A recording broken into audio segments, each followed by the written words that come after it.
ODM is the biggest political party in the world. ODM has passed the test of time. These other ones called UDA, these are political parties at puberty stage. Personally, as Babu Owino, I can never, I will never, and I must never leave ODM. I'm even ready to die for Baba now. Leave, don't talk about how far, this far now. Leave how far, I'm not even thinking about it. If there's anybody who can take the first bullet for Baba or grenade, it's me. I'm Babu Owino, Member of Parliament in Embakasi East constituency. And as Babu Owino, I've been having a political journey way back from the University of Nairobi, while I was a student leader, having served as I was the longest serving student leader on earth, served for many terms. And as I was serving, I was also pursuing my many degrees. And in addition to that, I was also a leader in primary school, way from class 3, being a leader throughout, to class 8 being a head boy, then as it was then referred to. Then in high school, prefect throughout. In A-levels, did my A-levels from 5 and 6, the Cambridge system. That is A-S and A-levels. Was also a student leader for 2 consecutive terms. Then joined the University of Nairobi. Was also a leader for the longest time possible. Then then the people of Embakasi East constituency poached me from the university because of the great work that I was doing. Yes. Then was elected a member of parliament. And you who is interviewing me here, you also know that we are also going to contest and oppose again because of our great work and development. Leaders are born, some are created, but I believe that leadership comes majorly from God, whether you are born or created. So having been born a leader, leadership is just in my DNA. But I decided to join ODM because of the ideologies which were so desirable and so practical.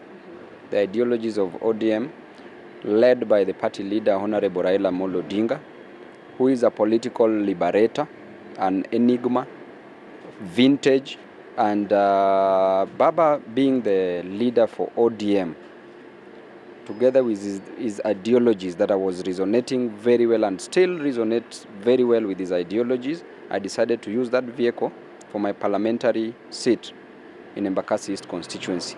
So why ODM? ODM because, number one, ODM is a party with very practical ideologies. ODM is a party with the ideologies that will improve the lives of the common mwananchi, the lives of the youth, the lives of women, the lives of the old, persons with disability. Actually, ODM covers every living thing. Anything that breathes, the ideologies are in the ODM constitution because it's a respecter of life. And any person who respects life, that's a person who wants the best for human beings. So Raila Odinga, having struggled for this nation, the long struggle that we all know of, the history, he was doing it for the interest, the inherent and inalienable interest of the common mwananchi. Number 2, ODM is the biggest political party in the world.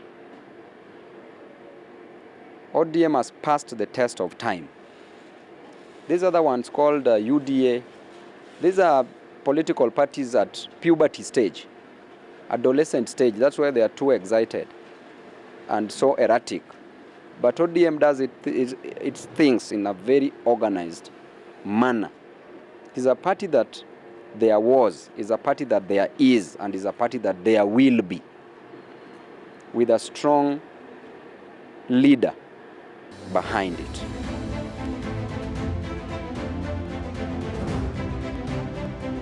Personally, as Babu Owino, I can never, I will never, and I must never leave ODM. It's because of my love for the party, because of my love for Baba. That's why I can never even imagine, just imagining or harboring an intention to leave ODM, that alone is commission of political suicide. And anybody who does that, majority of whom we've seen, goes into political oblivion. So for me, I'm in ODM to live and to stay. ODM does not frustrate anybody, and ODM has never frustrated anybody. These are people who are highly ambitious. If ODM is frustrating people, why is Babu here as a youth? If it is frustrating youth, why is Babu Owino here as a youth? Why is Caleb Amisi there? Why is Edwin Sifuna there? Why is Teddy Mwambire there? Why are the likes of Mark Nyamita there? Why were they being selected? Why were they being elected on ODM party? So this is just a joke. It's just an excuse that you want to leave because you are highly ambitious. And because of that, you just make a decision that, okay, enough is enough, I want to be on my own. You are allowed democratically.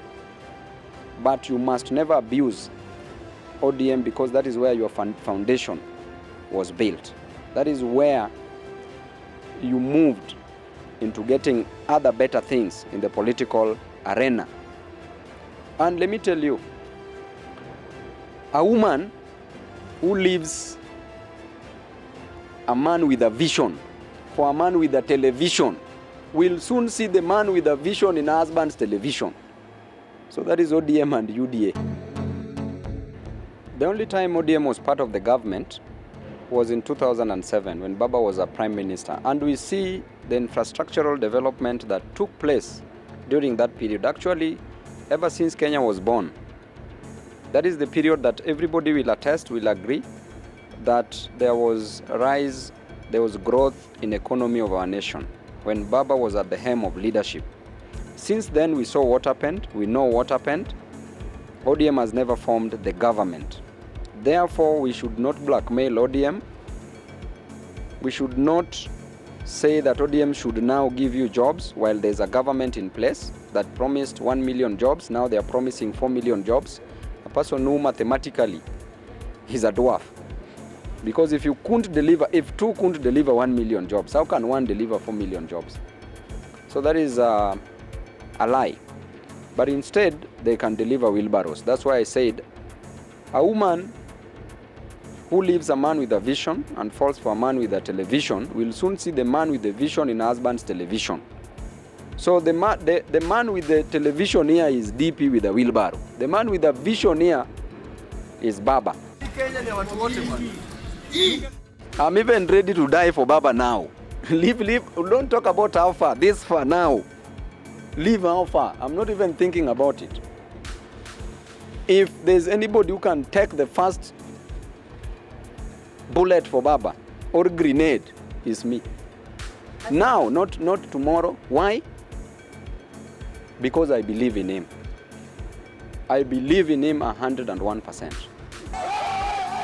Baba plays major roles in my life.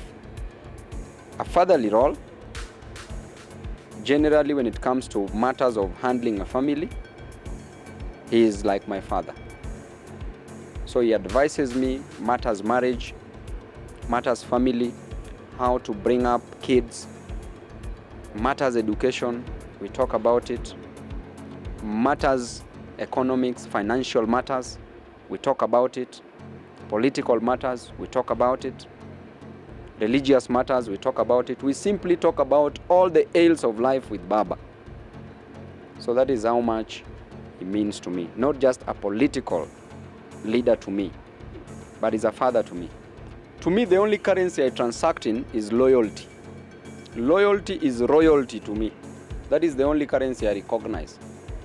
I don't recognize any other currency because that's short term. Loyalty to me is everything. That is long term. So being bought, those are leaders with a mission, not leaders with a vision. A mission is a function of the sight. A vision is a function of the heart. Mission, a missionary leader sees now. A visionary leader sees tomorrow. So those are missionary leaders. I'm a visionary leader. Those are political dealers. I'm a political leader.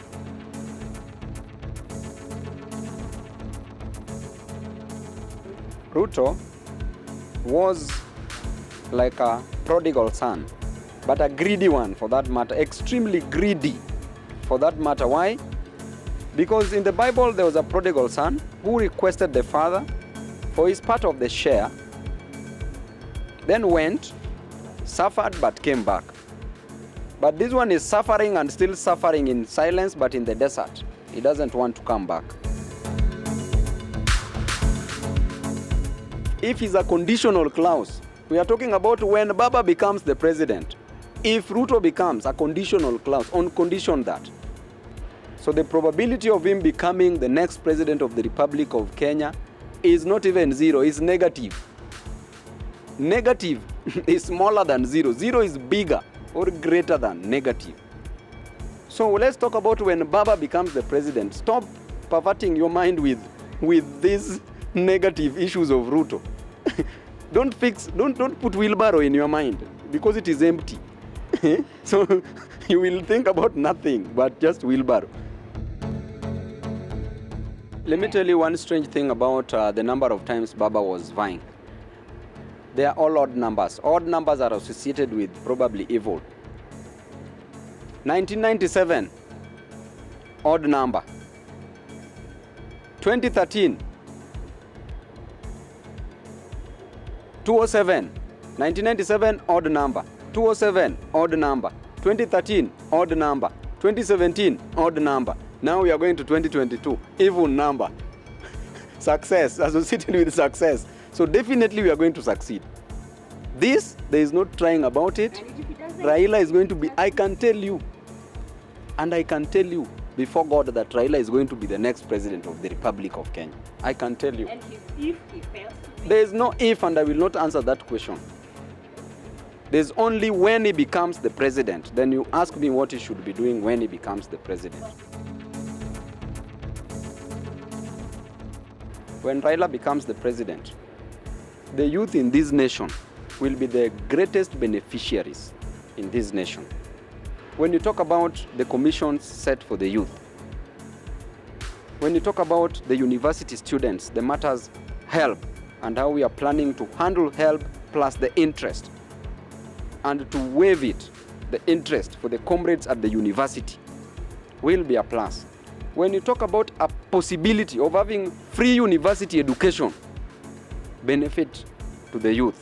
When you talk about more than, because Baba talked about at least, Ruto is talking about at most. At least means that number or more. Ruto is talking about that number or less. So Baba said that at least 7 youth will be ministers.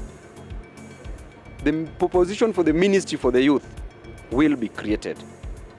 That leads to opportunities. When you talk about youth being the commission for the youth, jobs. Baba is a person who has a vision for infrastructure. He said infrastructure, infrastructure, infrastructure. Develop infrastructure, you attract investors. When you go, for example, right now to Northeastern, you tarmac every place. Then you put electricity there. Then you put water there. What do you expect? Investors will come because they have the essentials that they need. We will reduce taxes in this nation. If a government wants to grow, increase government expenditure and reduce taxes, then the economy will attain what we call macroeconomic equilibrium. The economy will be at optimum. You will be picking money along the streets. Leave alone this one of Ruto where you cannot get anything. You will pick money in notes form along the streets. Money will be into the pockets of the people. We will increase the purchasing power. When we increase the purchasing power, we will increase demand. When we increase demand, we increase aggregate supply. When an aggregate supply meets the aggregate demand at equilibrium price and optimum equilibrium quantity, we will attain macroeconomic equilibrium. I don't want to proceed because I want you to perform those ones first.